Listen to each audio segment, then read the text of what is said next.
The Finnish Communist Revolution, 1918. Origins of the White Guard. The White Guard had 3 or possibly 4 different roots, which eventually merged. 1. The Activist Committee, a secret nationalist organization which conspired together with Germany to remove Finland from the Russian Empire. The Activist Committee organized for thousands of Finns to travel to Germany and train in the German military for a future war with Russia. They would later play a large part, and the alliance with Imperial Germany would be crucial for the Whites. The pro-German fanaticism of some capitalists went so far as to support Finland becoming a German protectorate with a German king as the Finnish ruler. Beginning in early 1917, the Activist Committee was the White Guard's central command until the creation of the White Army. 2. The Military Committee, an organization created from Finnish officers in the Russian Tsarist military. This would function as the core of the Finnish White Army, and the leader of the Finnish White Army, Mannerheim, was also an ex-Tsarist officer. 3. White Guards were formed locally to protect the property of the capitalists and landowners from the poor population. The capitalists hoarded large amounts of food while the population starved. The White Guards would prevent the food from being taken by the hungry masses. The White Guards would also attack workers on strike and also protect strike breakers. Workers would often demonstrate for better conditions and more rights surrounding government buildings, etc., and the capitalist politicians would bring the White Guards to break up the demonstrations. 4. The only legitimate use for the White Guards was to prevent criminality. However, in practice, they were almost always targeting the working class for political reasons. There was one famous incident of unruly Russian soldiers murdering a Finnish citizen, and this was used as a justification for sustaining and strengthening the White Guard. However, this too had a political element, since the Russian soldiers largely sided with the working class. They were from worker and peasant backgrounds, and in most cases had killed their Tsarist officers during the February Revolution. The remaining Tsarist officers looked to the White Guards for protection. In reality, there was no need for a White Guard police force, since there already existed a militia specifically for this purpose. The problem with the militia was that it had a large working class presence, and the capitalists couldn't use it to break strikes, attack innocent workers, or demonstrations. The militia itself would sometimes go on strike to demand bread and political rights. Quote, in the cities, the police was dismantled in early April 1917 and replaced by a worker militia, or in other ways brought under working class control. In different parts of the country, mass meetings of workers demanded unpopular officials to step down. The power structure was flipped on its head. Unquote. Quote, the influence of the organized workers was also demonstrated by the fact that the Tsarist police was replaced by a newly formed militia, the manpower and leadership of which was formed primarily by organized workers. Unquote. The militia was perfectly suited for preventing crime, but was not sufficient for the capitalists to maintain their repression of the organized workers. The capitalists needed to create a fully anti-worker military force, which would, in every situation, side with the rich elites against the people. This is why the White Guard was created. Quote, during the strikes of spring and summer, the workers had already gotten a taste of what strong bourgeois rule of law meant. White Guards had shot and beaten unarmed workers. It was known that the bourgeoisie was training and arming their class guards against the working class movement. With these armed forces, the bourgeoisie planned to crush the working class organizations, to strip workers of the right to assemble, etc. Unquote. Another example was the demonstration of August 1917 in Malmi, a municipality near Helsinki. Quote, in Malmi, near Helsinki, workers surrounded the municipal building on 13th of August 1917 to get their demands passed. About 30 White Guard soldiers arrived from Helsinki to save the surrounded officials. The White Guards, together with ex-members of the Tsarist police, beat the workers with their batons. In spring and early summer, the class struggle had not yet resulted in any deaths, although some were wounded, but in August there were the first casualties. The food question was still to be solved. On the night of 14th of August, the municipal workers of Helsinki began a strike, demanding action to save especially the elderly, sick, and children from famine and starvation. The Senate did not take any action." Unquote. Quote, "In the spring and summer of 1917, the Finnish working masses mobilized to improve their poor living conditions and to carry out those necessary reforms which the bourgeoisie, allying itself with the Tsar, attempted to prevent at all cost, especially the 8-hour working day, and to gain at least some working class representation in the municipal organs. Now, the bourgeoisie no longer had the Tsarist police as their protection. It had been dismantled in the February Revolution, and in its place had been formed a militia where the workers in all population centers had a significant influence. The bourgeoisie did not yet have large amounts of armed class organizations, with the exception of the few secret activist committee organizations. For this reason, the bourgeoisie had to give itself to the merciful protection of the Russian Provisional Government to prevent the working class movement from carrying out its democratic reforms. This attempt to gain protection from the Provisional Government didn't stop at advocating Provisional Government's right to interfere in Finnish affairs. The bourgeoisie also wanted the armed forces of the Provisional Government to attack the working class movement. This happened in connection with several strikes.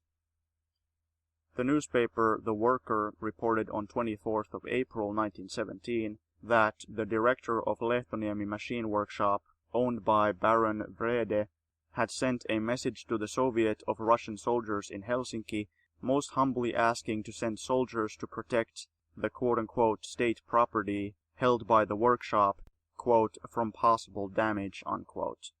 A similar attempt to provoke Russian soldiers to attack striking workers happened, for example, during the shipbuilders' strike in Helsinki. The bourgeoisie accused the workers of supposedly being armed and preventing work. Also during the municipal strike of Rauma, the bourgeoisie encouraged Russian soldiers to attack peacefully striking workers. As late as August 1917, when the bourgeoisie also had their White Guard projects well underway, and had thousands of rifles from Germany, the bourgeoisie in Oulu attempted to provoke Russian soldiers to attack the workers, holding a meeting at the Workers' Club. In all these cases, the Soviets of Russian soldiers investigated the situation and recognized them as attempts to end the workers' struggles for rights by drowning them in blood.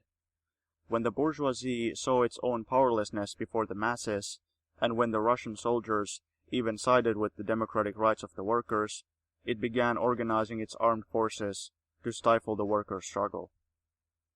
It wasn't satisfied with only secretly arming itself, but began using armed forces against unarmed workers. Terror attacks against workers' meetings and strikers became the order of the day. The worst attacks were faced by agricultural workers and tenant farmers who had begun demanding improvements in their conditions, an 8-hour working day, and in some cases, wage increases. The large mansion owners showed their true character by trying to crush the justified demands of the workers. The newspaper The Worker reported at the beginning of May that during the strike of the Latokartano manor, owned by Westermark, the owner threatened to slaughter the 700-head cattle in its entirety as revenge of the workers' demands. Armed strike-breaker forces were recruited from old Tsarist police officers, criminal thugs, and in general the most reactionary elements of society. In addition, reactionary university students, property owners, businessmen, and officials were recruited. These strike-breaker groups patrolled, armed with guns, in different villages, terrorizing striking farm workers. One of the most heinous attacks against peaceful farm workers happened in Huittiset on July 13th. A group of striking workers was headed to the Huittiset dairy building where the landowners had gathered. When the loose group of workers approached the dairy building, White Guard soldiers, hidden behind piles of logs, opened fire on the unarmed workers. 7 strikers were wounded. This information, given by the Finnish Information Bureau, was supplemented by a worker newspaper, the Social Democrat, appearing in Pori at the time, which reported that the strikers had already agreed beforehand to not use arms under any circumstances, nor had they been prepared to use arms. Few days after the massacre in Huittiset, another attack against striking workers happened in Suodenniemi. Strikers had peacefully stood on the road and told strikebreakers working on the field, who had been gathered from different villages, that they were breaking a strike. At that moment, armed strikebreakers had attacked the strikers at the instructions of the local constable." Unquote. Historians Peltola and Suodenjoki refer in their book to another bourgeois historian, Viljo Rasila, and verify that, quote, "near the end of the large strike in Suodenniemi, there was a conflict fought using staffs, cudgels, and scythes. Strikebreakers got the upper hand, and 2 farm workers suffered serious injuries." Unquote. Peltola and Suodenjoki also state that, for example, in the municipality of Satakunta, quote, "strikes were the main reason for the creation of the White Guard." Unquote. Quote, "in the cities, the bourgeoisie began, already in the spring, to create their armed class guards. The bourgeoisie had threatened to use these guards already, but didn't have the courage yet.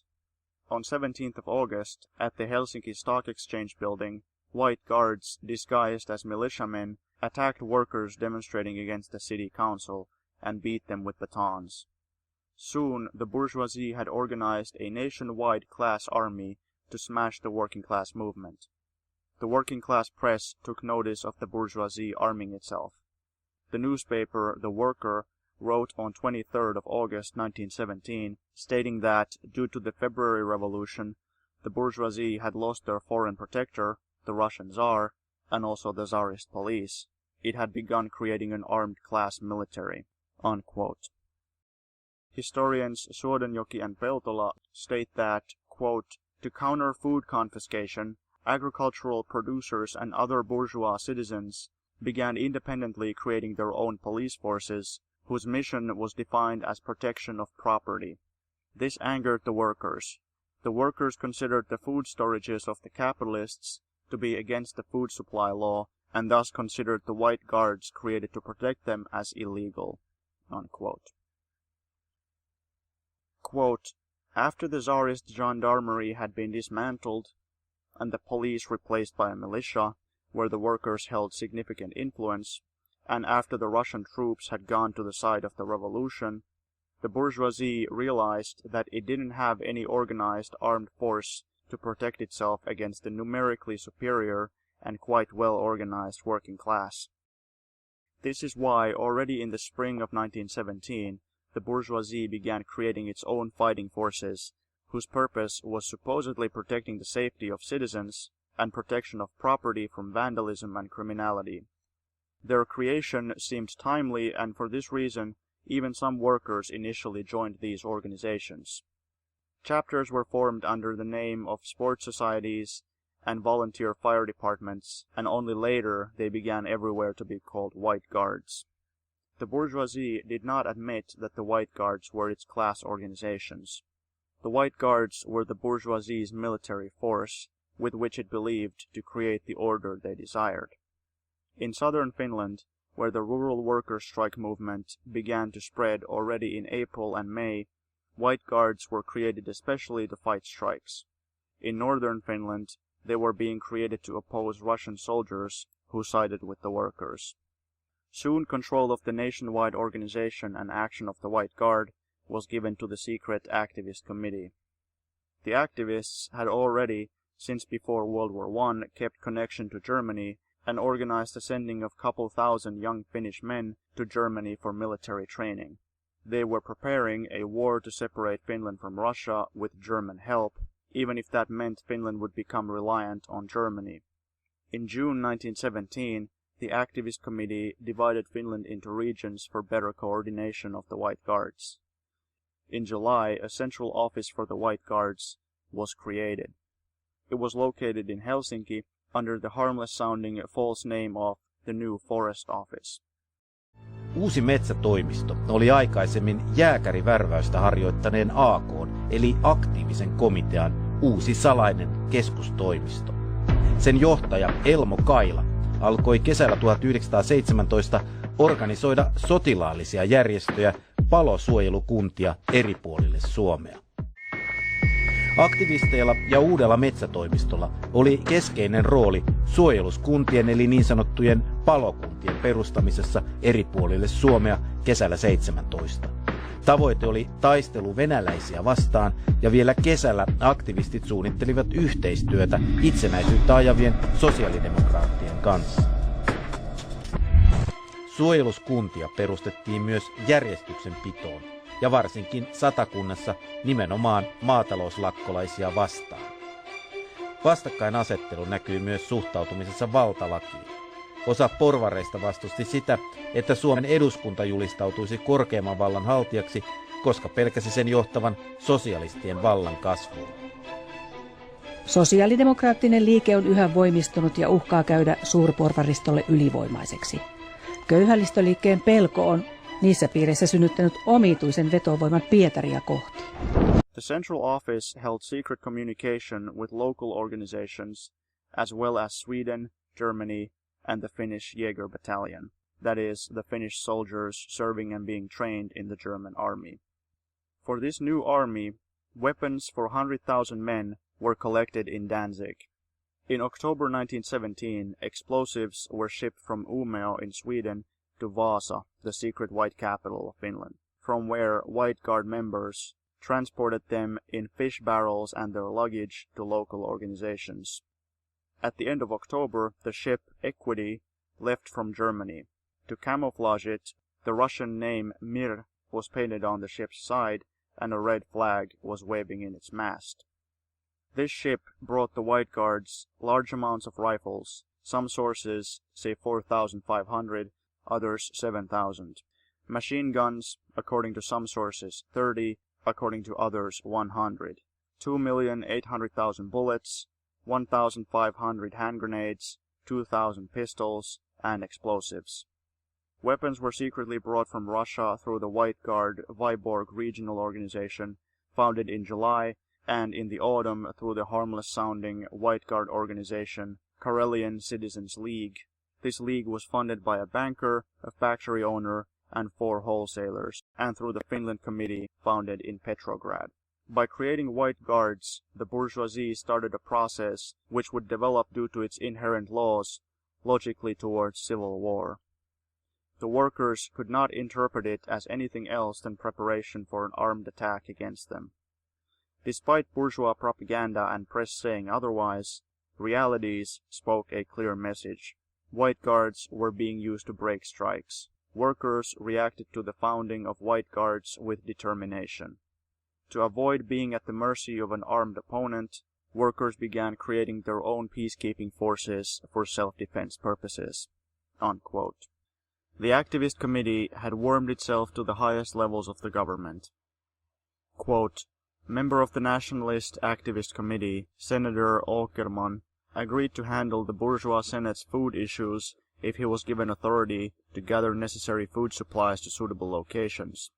Food, transportation vehicles, and other supplies for a white army were stored in southern Ostrobothnia in preparation for civil war.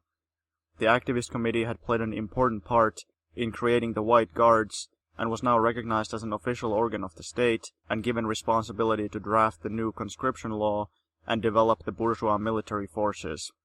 Ignatius, chairman of the committee that drafted the new conscription law, proposed in a meeting of investors and industrialists on 3rd of October 1917 that they would provide 3 million marks to fund the White Guards. In this meeting, 9 million marks worth of checks and bonds were collected." Unquote. Quote, "Alongside the activist committee founded in 1915, a military committee consisting of ex-Tsarist officers was created and recognized as an official state organ by the Svinhuvud Senate on 7th of January 1918. Gustav Mannerheim was appointed the committee's chairman on 15th of January." Unquote. The White Army. Between late 1917 and early 1918, the White Guards were organized into an army. The capitalists had collected millions of marks, tens of thousands of weapons, created a secret capital for the future White Guard dictatorship, made connections with their foreign allies, and assembled a large armed force.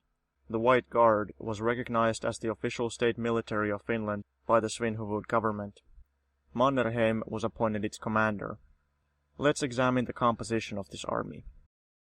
Quote, in the 20 southern Ostrobothnian White Guard detachments, 59% of the soldiers were wealthy farmers and their sons, 8% tenant farmers, 6% farm workers, 21% workers, and 6% officials, students, etc.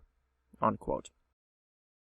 Quote, on the other hand, for example, in the Jyväskylä White Guard military district, around 1/3 of those who fell in battle were officials, shopkeepers, students and teachers, foremen, doctors, and other wealthier people, even a bank director. Another 1/3 were landowning farmers, and a 1/3 tenant farmers, workers, and farmhands.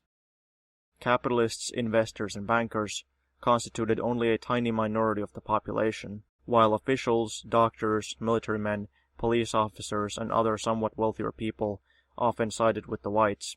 The real bulk of the White Army consisted of independent farmers, especially wealthy farmers and their relatives. This army was then enlarged by forced conscription of the poorer classes. Unquote. Quote, regarding armed struggle, the bourgeoisie could rely on the officials, who spread across the whole country and thus could form a nationwide organizational network. The city entrepreneurs and intellectuals, as well as technical experts in industry, were largely active supporters of bourgeois policy.